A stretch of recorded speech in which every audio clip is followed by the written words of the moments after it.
সাপ্তাহিক ছুটির দিনে হাট কতটা জমজমাট দেখছেন, বেচাকেনা কেমন চলছে?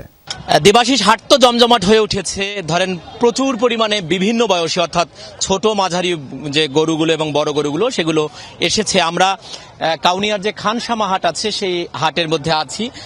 আপনাদেরকে একটু ক্যামেরায় দেখাতে পারি যে এই বিভিন্ন বাড়িতে পালন করা, খামারে পালন করা সহ বিভিন্ন ধরনের ব্যবসায়ী, খামারি এবং ব্যক্তি পর্যায়ে যারা আছেন তারা এসেছেন প্রচুর পরিমাণে গরু নিয়ে। কিন্তু গরু কিন্তু সেভাবে এখন পর্যন্ত বেচা বিক্রি জমে ওঠেনি।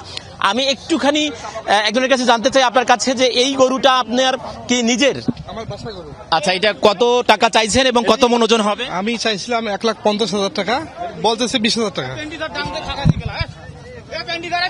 আপনি দেখছেন যে ইনি 1,50,000 টাকা চেয়েছেন। তো এই গরুগুলো তাকে 1,20,000 টাকা পর্যন্ত চলছে। এখানে ওজন কত হবে? আমার শরীর জানা নাই ভাইয়া। আচ্ছা, আমি একটু আপনার কাছে জানতে চাই যে এখানে এই গরুটা কত মন ওজন হবে?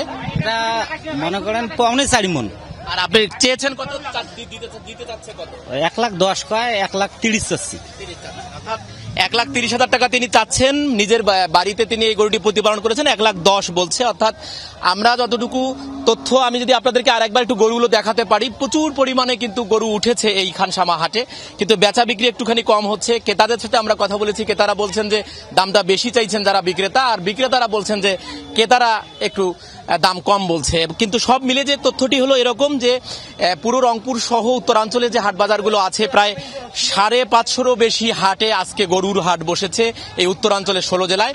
সেখানে মোটামুটি 25 থেকে 26,000 টাকা দরে যে বড় গরুগুলো আছে মন, সেগুলো বিক্রি হচ্ছে, এবং 30,000 থেকে 32,000 টাকা দরে ছোট গরু বিক্রি হচ্ছে, এবং 27 বা 28,000 টাকা দরে মাঝারি গরু বিক্রি হচ্ছে।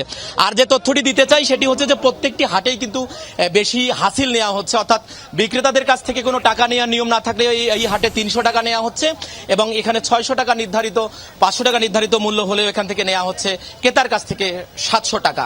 এভাবে কিন্তু একটা বড় টাকা এই ঈদ উপলক্ষে যারা এখানে ব্যবসায়ী ইজারাদারের সাথে জড়িত থাকেন তারা নেন। তো এ বিষয়ে প্রশাসন। ধন্যবাদ।